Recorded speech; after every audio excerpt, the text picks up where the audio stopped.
I would say welcome to Shanklin Hall, but you've been here now a few times. First, I would like for you guys to introduce yourselves to our audience, our community members.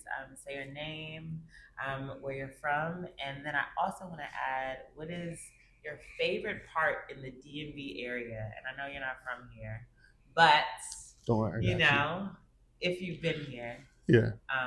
What community or neighborhood or even building have you been to that you really enjoy? My name is Greg Alexander, or Alex. Yes. You would call me Alex. I'm from Alexandria, Virginia. And that's an interesting question for me. It's more loaded now because I've been gone for 20 years.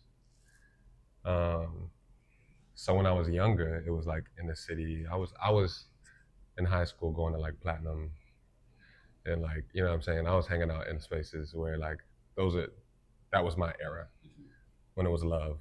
And like, you know, apparently Park is still a thing, which is wild. Yes. 20 years ago. I mean, it's amazing. Yeah. Sustain itself. Yeah.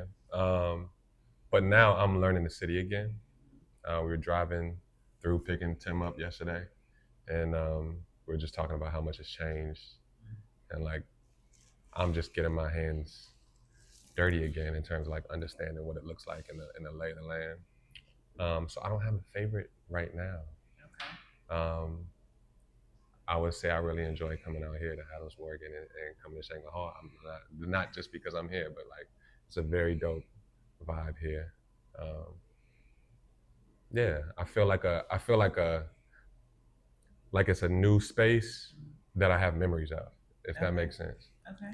Which is really cool. That's beautiful. Yeah. Thank you. Well, my name is Timothy Smith. I am not from the DMV. I am from NYC, Brooklyn to be exact. But this is really my first real time spending a significant amount of days in the DMV area, especially in DC. Kind of to piggyback on still Alex's answer, this space kind of set the bar for like what I expect now. Like this place is totally a vibe. I love Shanklin Hall, and yeah, it's like even tonight and the next few days that we're here, it's I want to go around to find more spots like this. That's I feel safe, it's comfortable, it's welcoming, and it has the vibes. So, from a very new person, super touristy, this right now is my favorite area. Thank you. Yeah. Thank you. And I think I had a similar experience. I also lived in New York for 10 years and came back in 2020. That was actually where Shanklin Hall was kind of conceived in the COVID era. A few of the founders lived in different places. One of the founders also lived in New York. Okay. And we were like, we wanted to bring some of the New York energy, right, to DC and spaces that were just so amazingly curated and warm and safe and Black. And it felt like a music video when you walked in. Yeah. That was like some of our favorite spots in New York. And we were like, DC is missing that, right? And so when we came together in 2020, we were like, okay, if we don't see it, we gotta achieve it. Yeah. And so we created this space, and it is a collaboration. And so I want to kind of center that in our next kind of topic, because you guys are here not just because you guys are like patrons of Shanklin Hall, and I appreciate, you know, the love. But you're here because your work is featured now on the walls of Shanklin Hall. It will be up for 3 months, maybe more.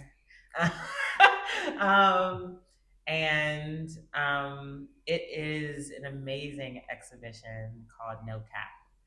Can you tell us a little bit more about how that was conceived and nurtured and then brought to life? Yeah. You go first. So the idea No Cap started off, well, how it was nurtured and brought to life was, I'll reiterate some of the things that we talked about. It started off as a project that Tim and I had worked on in the past called 1866, which was based on the idea of Juneteenth and our freedom in 1865, but the first year of freedom and celebrating it in 1866. So it was based on the celebration of our freedom. and we brought that work to you all, Mm-hmm. and you all were open and excited about that project that focused on our experiences as professionals in the editorial space, um, and we hold different spaces, right? Tim is incredible. He's an incredible photographer, and does. I'll let him talk about his work, but it's incredible. And I'm in the sports space more so, um, and we also both have personal projects that are based in our blackness and in our thoughts about, like, I guess, um, where we are as a people just in general. So we have these thought projects that we work on outside of our professional spaces, and that's incredible. Mm-hmm. But I had been working on other ideas as an artist, um, and one day I was in the kitchen and wearing these hats.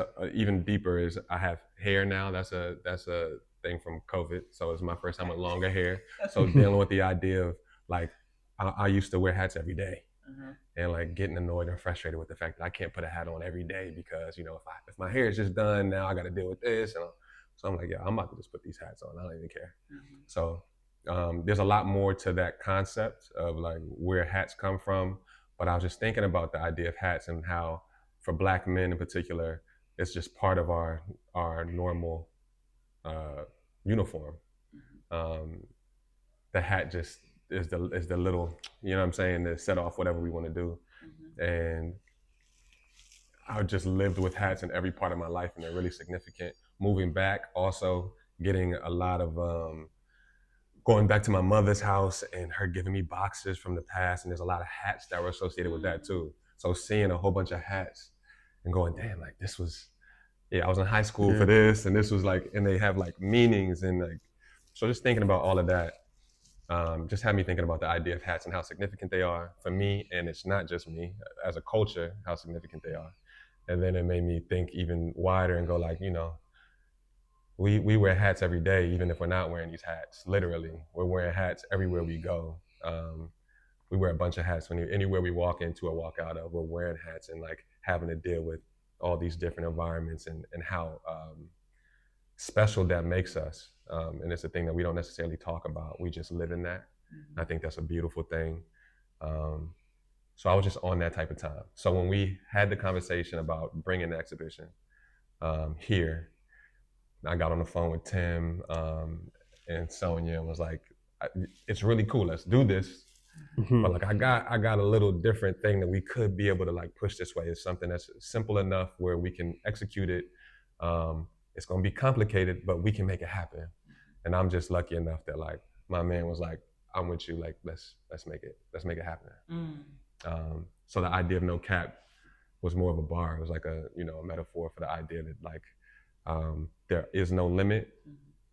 There's many hats that we wear. There's also no ceiling for us. It's just a metaphor for all those things. And no cap is also a way to say, if somebody's talking about cap, that's a lie.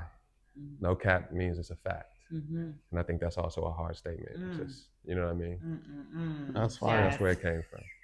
I don't even know if I should follow up that. That was fire. that was hard.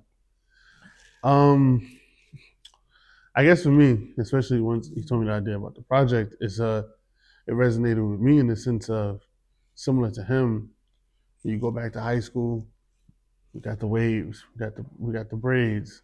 The thing is, it's on a superficial level like that. Somebody also brought up the question yesterday, like hats, fitteds. That's the first thing we think of, right? Especially in our culture, we think about hats, but also in the professional world, it's how many hats do you have to wear, especially being Black in the industry within this profession. So once you started talking about no caps and the idea of how many hats we were going to have on some models, it super resonated with me because it's like, so you don't know. Sometimes you gotta be the art director, you gotta be the photographer, you gotta be the stylist, you gotta be everything just to get in a room where everybody else has mediocre, right? And sometimes I personally feel as if it strains our creativity and our way to grow because we have to do so much. Which again, we have to wear so many different hats just to get accepted to be with mediocrity.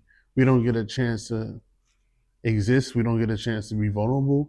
We don't even get a chance to show the other artistic side that we actually want to provide to the world because we're so worried about wearing different hats to, lack of better terms, put food on the table. Yeah. So again, it didn't take long to, you know what I'm saying, to rope me into the project. But once you started talking about it and we bounced ideas back and forth, we came up with some, he showed me some drawings, we started working on color palettes and like the idea of the stack hats and stuff. I was like, oh yeah, this is lit. We have to do this.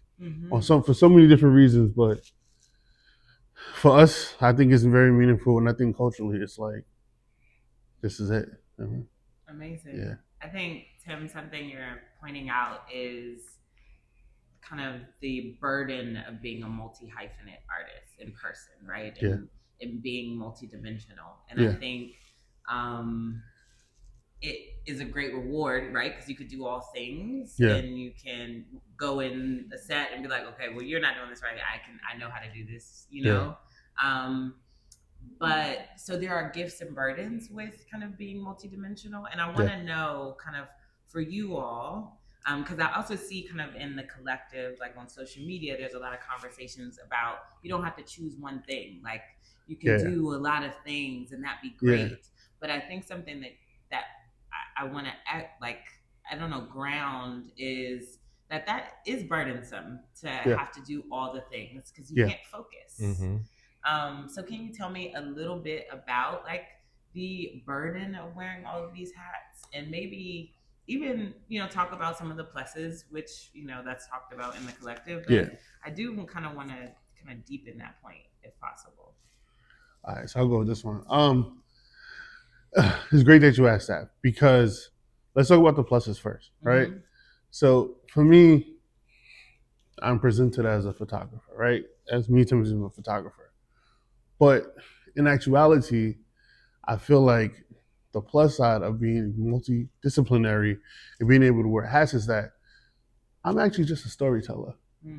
Photography is the medium that I'm choosing at this moment to tell my stories. But who's to say that I need to be put in that box as a photographer? Why can't I just be put in a box of storytellers, which gives me the access to use a photo camera, to use a video camera. Hell, I might pick up a pen and write a book one day because I'm a storyteller. And again, to bring it back to no cap, we are also taught that we have to wear these different hats because it's a level of prestige, right? That you, being a Renaissance man, that I do everything I do is and the third. But we are not taught, especially for me in school, in art school, it was always like, do this, do this, do this, do this. Pick up the camera, do this, and this. But again, when you dial it back, I'm a storyteller. When you dial it back, Alex is a very great curator. He's a very great narrator. He's a very great storyteller. So the hats, in some aspects, could be great, but I think, especially with Black people and people of color, we're put into this box of that you have to wear many different hats of many different occupations instead of within one. I don't know if that makes sense, but now the burdensome part is, I mean, we just work ourselves like, for lack of better terms, we work ourselves dead. We don't get a chance to exist and like really curate the art that we want because if we're not being taken advantage of, not being paid properly, it's everything else that we have to worry about to put food on the table. So it's sometimes we're forced into wearing the hats that we don't necessarily want to wear. Yeah, right? Like you don't necessarily want to be project manager. Yeah, project manager. The art, but the problem is people may not give you the funding because just off of being a Black artist, you may not get access to the funding that everybody else gets access to. So you don't even have the access to hire a project manager. So yeah, it's just, it's tiring. Yeah. I felt that sigh. Yeah, my bad. Yeah. No need to apologize. I'm collective. Side. Like I'm tired. Yeah. It's a fact. I couldn't agree with you more. even right now, I catch myself hesitating to talk about the other things that Yeah. inspired the stacked hats for me. Yeah. Because like on the other end of this, the way that I even got into photography was through music. So I'm a musician. And when you have these conversations with folks and you go like, okay, yeah, I'm a photographer, but I also I do this too. The immediate reaction is like, not possible. Yeah. Like, sure, you do. It's like, no, like, I've worked my ass off to be really good and be working at a high level at the things that I do. So the idea that I can't possibly be more than one thing and be at a high level at more than one thing is a difficult thing to kind of like navigate. You have to pick and choose what you say, how you say it, when it's appropriate. I think that's the burdensome part for me is like on a lot of these jobs that I work, I'm working in a lot of corporate stuff that has nothing to do with my passion. I get to pick up a camera, but like we've been on jobs, you like nothing to do with my passion. Yeah. And the assumption is that that's what my specialty is. It's like, this is just for y'all. I actually don't care about this work at all. There's no passion associated with this. I could do this in my sleep. What I really want to do is when I go back to the room, the hotel room, wherever, I'm dreaming and ideating these things that I'm trying to really create. But I can only be hired to do these things that are in this box. Yeah. And this isn't even what I'm good at. You guys are just getting, you know what I mean? This isn't really even my bag. Yeah.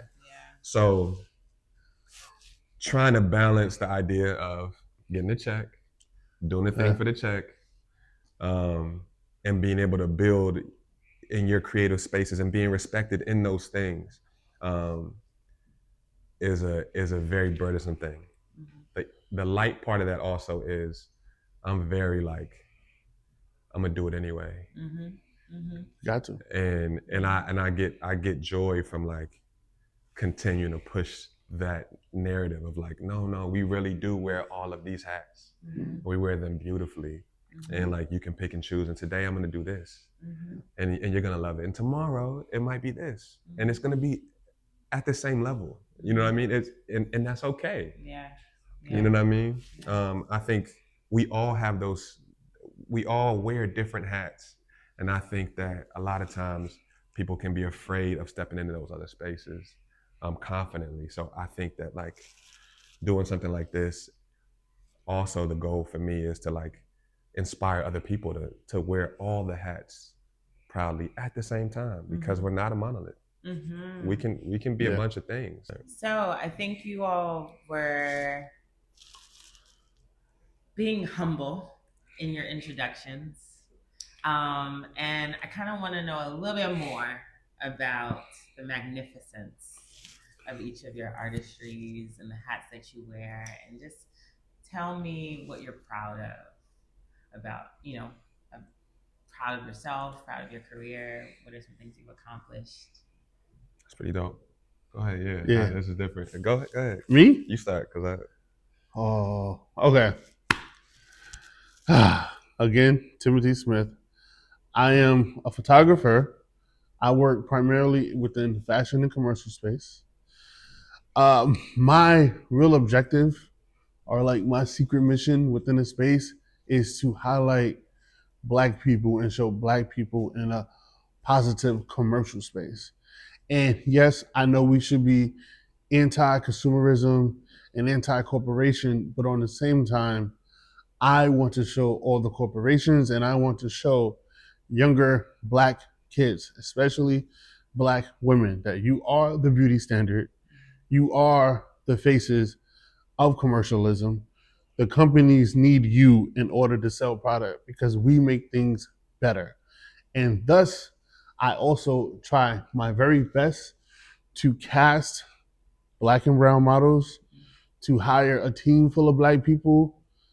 And within that, I make sure within my little sphere, I generate as much Black wealth as possible, right? So, said something the other day, and it's a joke sometimes, like, oh, Tim, you got like 4 or 5 assistants. But the flip side is I'm feeding 4 or 5 people. At least I'm helping them pay their rent that month, right? So I do that even to sometimes where I may take a couple $1,000s less, but I know that I can help other people. Most proud of, before that, I've shot for companies like ESPN, H&M, Neiman Marcus, I don't know, some other, but a bunch. New York Times. Shit, okay. I'm forgetting some Casio, Tag Heuer, a lot. Yeah. What I'm most proud of is that I never could imagine that I would have been able to build this life with my family and my wife that I have off of creating. Like me and my cousins were talking yesterday after the opening, and it's like, I'm from Brooklyn. I'm from Brownsville. At no point when I was in high school would you tell me one day I would be in Paris having to fly back to New York to shoot for Neiman Marcus, to fly back to Paris, just to take a train to London, all because I'm on a family trip, but I got booked 3 days. And I had to do all that and then come right back and meet my wife and kids and then finish enjoying our vacation. And just that alone, it's like, yeah, the life that I was able to experience and curate with my partner and the family that we've made and the memories that we made so far. It's when I take a step back to look at it, it's just like, damn, like it's, I don't know, that means more to me than anything else. Yeah, and I don't know. And hopefully once I tell my entire story and we continue doing this collection and sharing more of our stories, we can literally inspire other kids, especially Black kids, like, yo, you can do this. Like, everything doesn't have to be, you kind of spoke about it too, everything doesn't have to be, you got to play sports or you got to be an entertainer. There's other ways you could do this. And we can get paid for our art. So, yeah, that's kind of my spiel. Amazing. A little bit of it. Amazing. Thank you. Yeah. Okay, so Greg Alexander again. And I'm also in a space, an editorial space, but in sports. I was a hooper previously, so my space has been like shooting for the NBA, shooting for Slam magazine, shooting covers for them. I've shot for Nike, Adidas. I've been featured in the Times, Wilson campaigns, and all of this stuff has been, it started off with just basketball, but I've shot high level football, tennis, baseball, and I travel around. I've traveled around the world as well, shooting sports. So dope. I told you music as well. Yeah. So I've also worked with some really, really cool artists and legends in the game in that space as well. A mentor of mine was Phife Dawg from Tribe Called Quest. So I spent a lot of time with him and traveling with him and having very unique experiences in that world. I think I'm most proud of the idea that I've been able to live in these spaces, but I have not forgotten where I'm from. I haven't forgotten the mission. Fire. And I continue to come back to like what really feeds my heart. And I think the most important part of like being able to have these really unique experiences, you talk about the Paris thing. I remember being flown out to Paris to shoot a Luka cover for Jordan Brand. Yeah, we spoke about that, yeah. And that experience being super unique. Yeah. But feeling like, I got to be real. I know we're being recorded right now, but Luka's Luka. He's not one of us. Yeah. You know what I mean? I want to go shoot Black folks and highlight us around the world. Yeah. You know what I mean? Spending a lot of time and energy to highlight these folks that are dope. And when you tell the stories, it's like people go, oh my goodness, you know what I mean? But like, it doesn't feed my heart the way that I want my heart to be fed in the work that I want to do. You know what I mean? So I'm proud of the idea that I've continued to just to press forward in the thoughts that like Black is beautiful and we everywhere, and we really are the standard, like you said. Like we're the standard. So I'm still looking for ways to like turn the money into us, to feed us. You know what I mean? Turn the money in the community. Yeah. Absolutely. For sure. I want to kind of emphasize, and I've said this to you several times, you both and you all, really, because this is a collective. That how grateful I am that you all chose Shanklin Hall to premiere this work. This work has not been seen before and was conceived for this space and had this space in mind. Rather, it will live beyond this space, which I'm excited for too. But I think what is important about that is we are a Black space. We are in your native town, right? And because of you all's greatness, this could have been anywhere, right? This could be in a gallery in New York or around the world, and not be with people that look like you guys regarding the work. And so I think this feels so important, and I think speaks to like you remembering and being connected to who you are no matter what, and you all still staying mission driven, family driven, community driven, by choosing to premiere this collaborative work here. And so I want to just say thank you, and I want to ask about the intention also to build your community that you shot this work with, right? Like from the sitters to who was on the team, to your producer. Can you tell us a lot more about who they were and why you chose them? Yeah, absolutely. So our producer, Sonya Teclai, extraordinaire, my personal favorite, my fiance, my partner in art and all things, Blackity Black. Yvetta Penny. Harlem Tavern. Perry. Right? Yvetta Perry. Petty. Yeah. Yvetta Petty. Yeah, no. Harlem's Heaven. Yeah. Hats. Amazing. Yeah. She's up in Harlem. Look her up. Like, just a quick search, you'll see that she's the GOAT.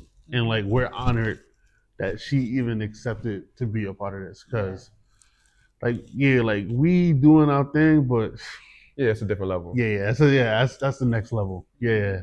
Let's and while we say this, let's be clear. Like everyone did this off the love. This wasn't like this was all like people investing in what we pitched and loving the idea and going, yeah, I want to be involved. It was awesome. Nothing more than that. Wow. So we met her, or I met her yesterday. Yep. You know what I mean? That was my first time actually meeting her. That's the first time I actually seen her yesterday. Wow. Yeah, that was yesterday was kind of emotional to say because like, dang, like, yo, you are really like her. Yes. And you just like pulled up to show love. She came from Harlem. Yeah. Wow. To come she went back. She was like, I'm going right back. Yesterday, Artist Talk, by the way. Yeah. What we're mentioning. Yeah. It's a big deal. And of course, Wilfree stylist, Wilfree's assistant. She's great and with her own right. Shevon with hair and makeup. Yeah. Royce and Janine for modeling. Yeah. I don't know if we can actually talk about this fully, but even how we decided to compensate everybody, how collaborative this is like we kind of came up with this idea like, how about this? We're selling pieces, obviously. This is what we do, but everybody gets a little percentage. Because like y'all all pulled up for the love. We can't just eat by ourselves. That don't even make sense. Absolutely. And even a few people we told this to, they was like, what? Why would you share that? Yeah, but that's what this is all about. Let me not forget Wilfree as well. I mean, Waisan, who did the framing as well. Yes. Another Black man in Maryland. Oh, amazing. Who was like, oh yeah, I love this. He has a place called Serengeti Gallery. Okay. And he's incredible in his own right too. Yeah. So do we have the jewelry from Greece NYC? Okay.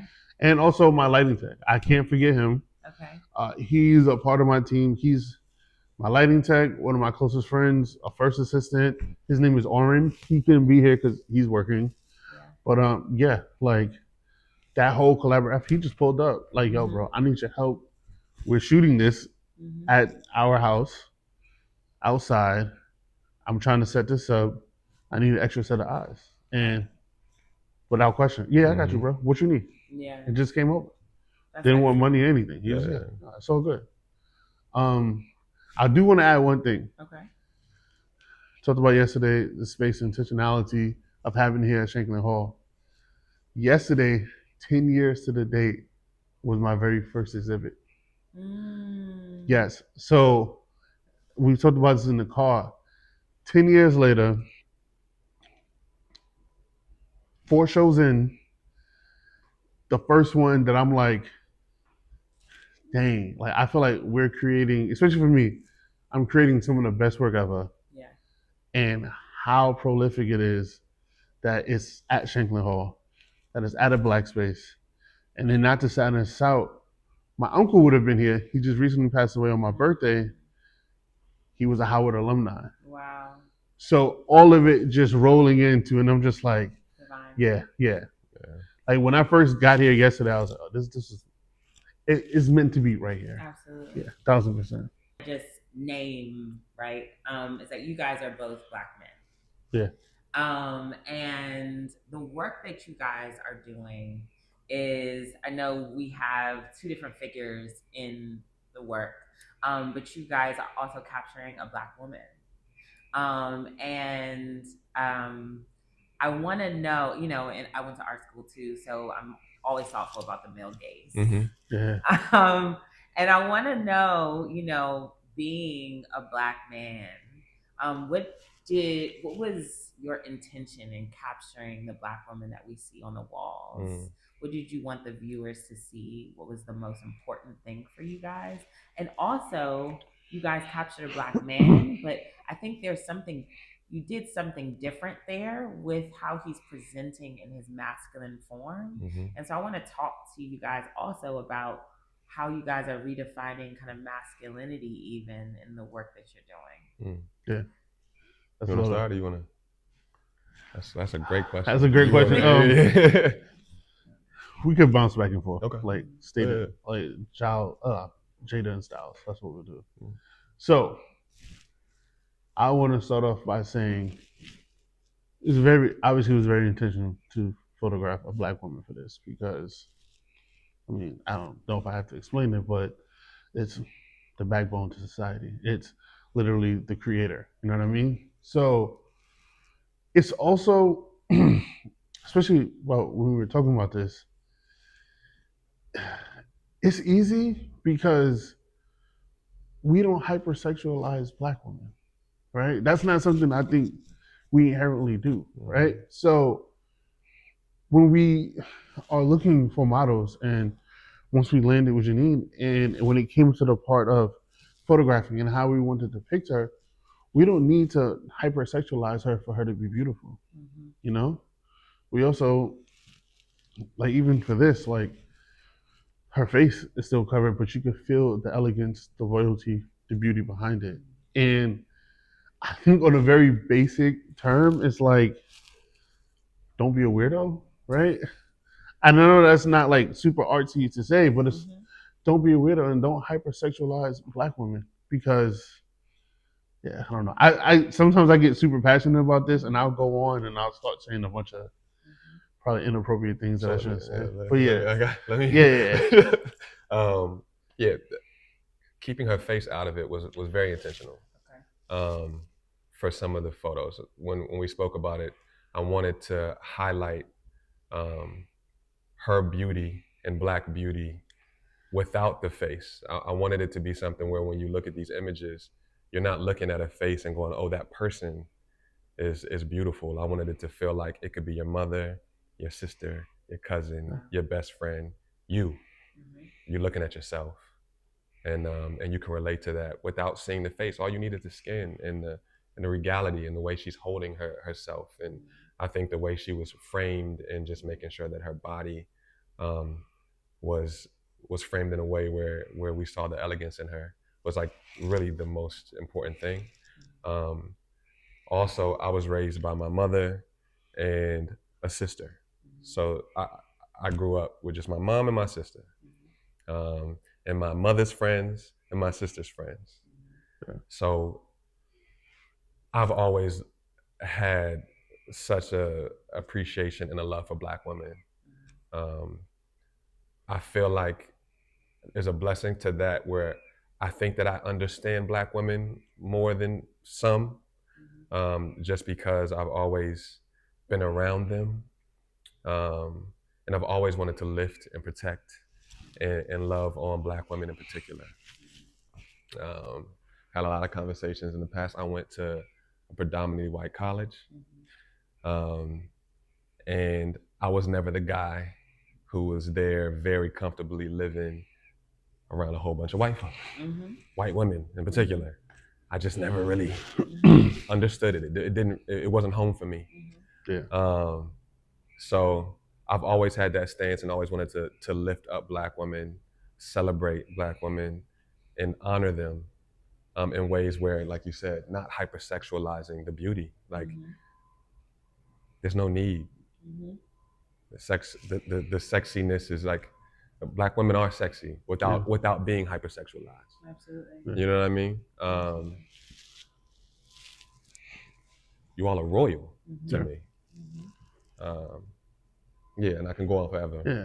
And that's a great point. Someone who was raised by, I had both my grandparents, but grandmother, aunt. I got two other sisters. I got a mom. It's kind of like you said. It's like second nature to want to protect and want to show Black women in a certain light.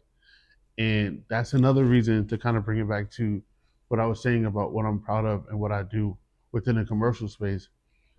You can go back through all of my work. None of it hypersexualizes Black women because we don't need that. You know what I mean? And yeah, I just wanted to add on to that. That's I appreciate that. I also just the add-on was like also redefining masculinity. Yes, right? yes. And I feel that that's important, because of our like just what we're doing, right? And I think as a collective, we're becoming more vulnerable about what it means to be a man, a protector, to kind of support Black women and Black people in this dynamic time. How would you say you are redefining masculinity within this current context? You go. You start off with this one.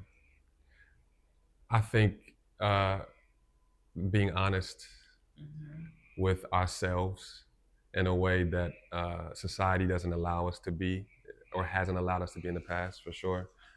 With the load that we carry, there's a lot of it's a lot of pressure for a Black man out here, just to maintain and find a way to function in this world. I think the way that we've defined that in the past, I kind of spoke to this in terms of me being an athlete in the past and being a hooper. Like, it's actually easy. It's easier to live in that hyper masculine, like you don't have to machismo. That machismo, you don't have to explain that. It's harder to explain yourself and to feel and to look in the mirror and analyze the things that you're going through and be honest with people around you about the things that you're going through, and to kind of let some of those walls down. But I think that that's the most important thing about any relationship. It doesn't have to be man, woman, with your friends, with your homies.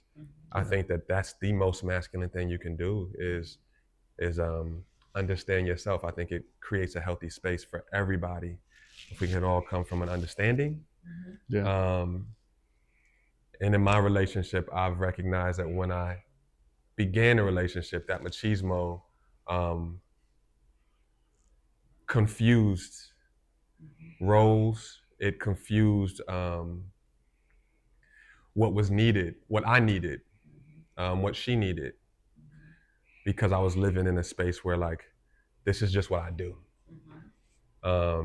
And through time, I've recognized that letting those guards down, has allowed me to learn myself, which has been important about growing something sincere, honest, and safe.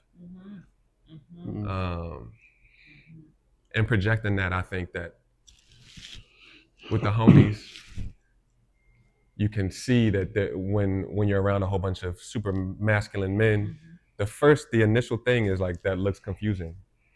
They don't know how to take that. But I've also recognized that time always reveals. So the longer you live in that, the more it's respected, understood, and appreciated. And it kind of turns, it turns the tide and becomes powerful. Absolutely. Yeah. I think the most masculine thing a man can do is learn how to love, right? Because once you learn how to love, you strip a lot of your ego away, right? And it also takes listening to your partner. It also takes you, nah, I'm right. And then you go sit down and you're like, you know what? I don't think I was right, right? It also takes me being able to call Alex or some of the homies and they be like, yeah, nah, bro, he wasn't right. And that's another part of it, being able to hold other men accountable. Because I feel like because masculinity is such a broad spectrum that we need each other to help us bring everything in, to help us kind of self-reflect on what we're doing. And I feel like for me, the best part about all this that represents me is probably Alex's photo upstairs with the do-rag, right? Because you have this guy, I see myself in it a lot. You have this guy with a do-rag that looks menacing, but he has a little bit of eyeliner on and a fedora and like a three-piece suit, right? And there's so many different layers to that alone that I kind of see myself within there, because I've said this too during the artist talk. I'm talking about I've been on shoots where I made a lot of money, and I literally pulled up with a do-rag on, tied to the front, not even tied to the back, crazy work, tied to the front. But this is who I am. I'm also talking to you about all these pieces. I'm talking to you about the hair and makeup because I can be multifaceted, and this is what masculinity is. It's a spectrum, and yeah. So I'm not going to be super long-winded, but I kind of feel like all of that collectively, especially within the black community, has helped us sort of redefine masculinity. And it's also, I have a wife, I have a daughter as well. It's like I gotta set, and I have a son. I gotta set an example for all of them. You know? So yeah. But I'm so grateful that you all were so vulnerable in sharing, how, which is, I think, sometimes, if a viewer has a question about like, why are we covering all these topics when we're just talking about art, right? And we're just talking about art where these sitters have all these hats on. Yeah. This conversation is kind of taking off each hat that you each wear and examining it and pulling it apart and looking at, the fashioning of it. And so I'm grateful that you all are kind of taking off your caps with me and your fedoras or whatever kind of hats you like, and kind of examining it here. Something that I want to, it feels very important, right? I think to talk about, we're in DC, which is the native, it's our DMV, but DC itself is the capital of the United States.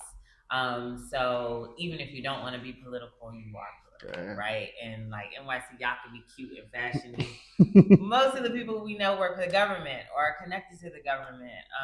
And the government is in a crisis right now, in a very serious state. And although we do not like to talk about it in every hour of our conversations, it is impacting, especially now because of the furlough and the freeze. People are not getting resources. SNAP benefits are being cut off potentially next month. We have a tyrant in the office.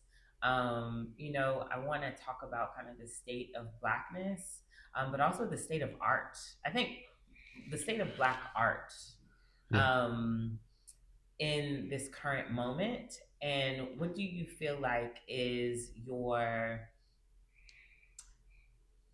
impression or fingerprint, or what would you like to be your impact as an artist in this moment? Mm.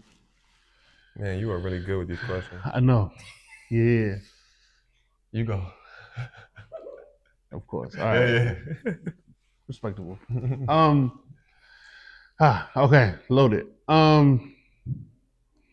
You touched on this a little bit yesterday.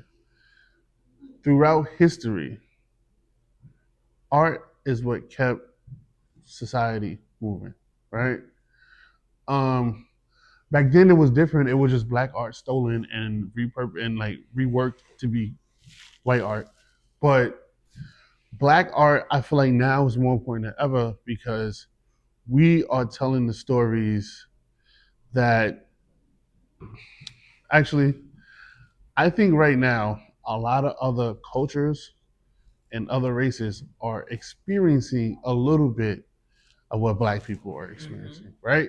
So now I feel as if you take that, they now can come and see this and start to understand. Because I think at first, my initial reaction would be, hey, if you come here, you just see people with hats on, and it doesn't, like, you don't understand what we're talking about, it really is probably not for you, which is fine. But now I feel like more people, more of the masses, are starting to be receptive because they're kind of going through just a smidge of what we went through, right? So now I feel like the black voice and the black art is more important because it's more receptive. People can understand it more. And I think the beauty of black art is that it brings community together inherently because black people, we are about community. Whether we know it or not, it's from the cookouts, from the spade tables, from school, everything. It's all about community. So I feel like that's the most important, right? I feel like black art needs to be preserved because it is also truthful. And no matter how you try to rework it, reword it, or rephrase it, black art is always truthful. You can go back to some of the greatest art pieces in the world, and you can find the black art or the black influence or inspiration in there somewhere. So I think now, especially within this time, that's what this collection is pushing forward. That's what I hope many other black artists now are pushing forward. And as far as my fingerprint, spoke about this yesterday too. I am also visually impaired, so I'm blind in one eye and I have like a lot of visual impairments. My fingerprint is I want to use my art. I want to use this collection. I want to use black art in general to help bring awareness to visual impairment because black people are also disproportionately more blind collectively than everybody else. So we can, I don't know how deep you want to go, but once you start talking about healthcare being undiagnosed and not being believed, I mean, for me, when I lost the vision in my right eye, my doctor just straight up said, well, your eyes work in a pair, so if your left one is good, you should be fine. That's what my doctor told me. So I want to use my work to bring awareness to that and to help put other visually impaired creatives on, right? And I think we do that through telling our own stories and creating our own capsule collections and creating our own personal work. Thank you. Yeah. Thank you for sharing that. Okay, can you repeat the question? Because Yeah, absolutely. I think talking about the context that we're in politically and all that we feel enraged, excited by, and then what do you feel like your imprint or impact as an artist is right now, given that? Yeah. So I'll start with what I think, what my imprint is. I think the intention for me with my personal work has been just to lift our voices, to allow all of us to tell our stories in whatever form or fashion that may be. So, in another project that I have called Dark Side of the Flag. Um, it's about African American folks in particular, and their experience with the American flag. So being from here, you talked about the idea that like all of us are associated with either our families work for the government or they're or military brats or whatever the case is. My grandparents both were in the Air Force. My mother worked for the government my whole life. My sister worked for the government. Everybody, how it is here. But we still have this interesting. It's always been a weird thing for me, the contradiction of like waving this flag that hasn't really represented us. Being in a relationship with somebody who is not, who's African and Eritrean, and having friends being in New York who are Caribbean, and just seeing the way that they raise their flags in pride while we're all in America, right? But like, I've never seen African Americans pick up an American flag and wave it with pride, like, you know what I mean? Like, oh man, like this is us. I've never done that. And we don't really talk about that.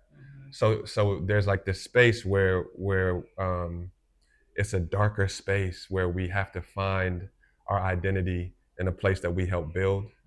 And I think it's important to highlight the stories that we don't, they're nuanced things, right? That we deal with every day. The hats, these are things that we deal with without talking about.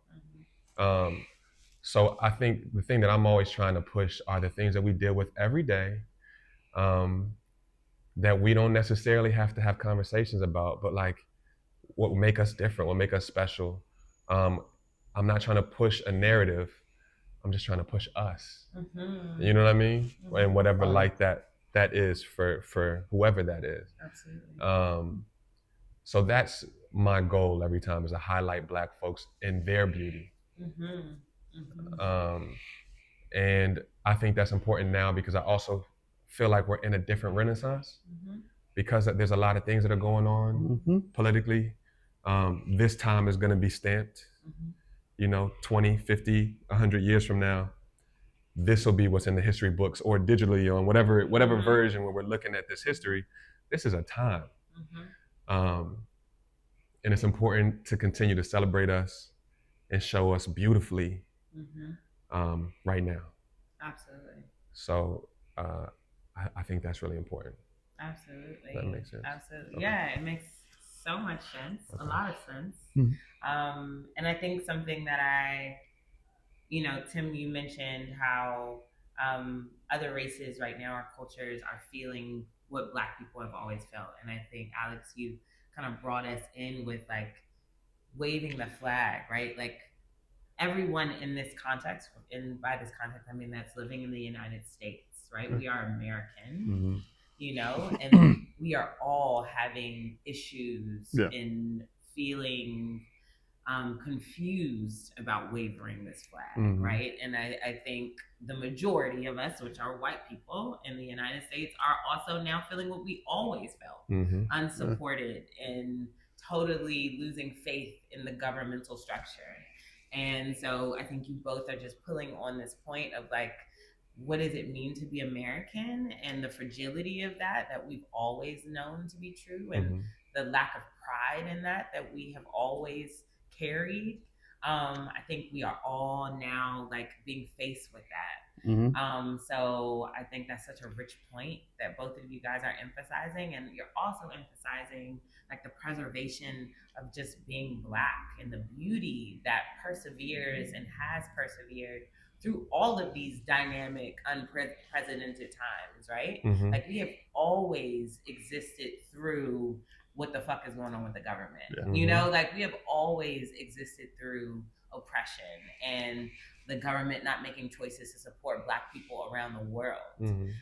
So this is not our first time looking at the government sideways and feeling like what is happening, or not feeling like the person in the office carries our values and views and cares about our family and the people we love. So I want to just say, like, this work is amazing and captures, I think also just like the divine thing about the hat maker being from Harlem, and how the Harlem Renaissance was also during, a crisis Yeah. in the United States, and how this Renaissance, right, and the artist is who we go Yep. back to in the Harlem Renaissance to tell the truth Yeah. about what was happening for our experience. And so you guys are a part of that.